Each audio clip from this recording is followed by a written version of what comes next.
ఇక కాళేశ్వరం ప్రాజెక్టును కేసీఆర్ ఏటీఎంలా వాడుకుంటే రేవంత్ రెడ్డి సర్కార్ సంక్షేమ పథకాల నిధులను వాడుకుంటున్నారని కేంద్ర మంత్రి జేపీ నడ్డా ఆరోపించారు. హైదరాబాద్లోని ఒక హోటల్లో బీజేపీ రాష్ట్ర అధ్యక్షుడు రామచంద్రరావు అధ్యక్షతన మేధావుల సమావేశాన్ని నిర్వహించారు. ఈ సమావేశానికి ముఖ్య అతిథిగా కేంద్ర మంత్రి జేపీ నడ్డా హాజరై మాట్లాడారు.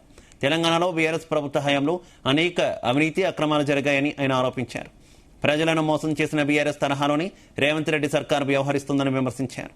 రేవంత్ రెడ్డి లెక్కల్లో వీక్ అనుకుంటానని నడ్డా చురకలంటించారు.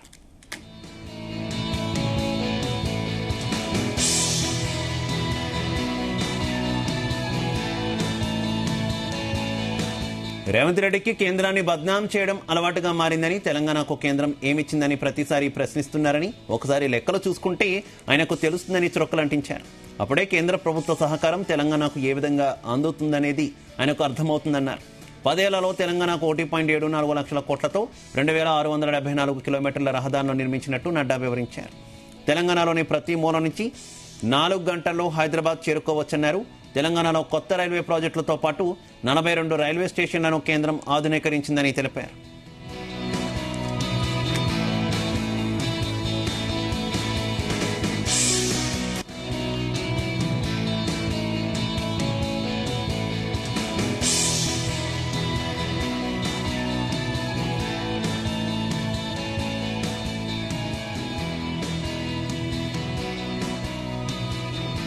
బీబీనగర్ ఎయిమ్స్ 5 నుంచి 7 ఏళ్లలో అత్యుత్తమ సంస్థల్లో ఒకటిగా అభివృద్ధి చెందుతుందని ఆకాంక్షించారు నడ్డా.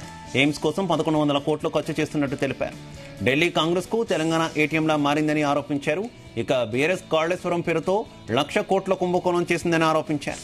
పేదలకు డబుల్ బెడ్రూమ్ ఇళ్లు ఇస్తామన్నారని, మరి ఏమైందని కేంద్ర మంత్రి జేపీ నడ్డా ప్రశ్నించారు.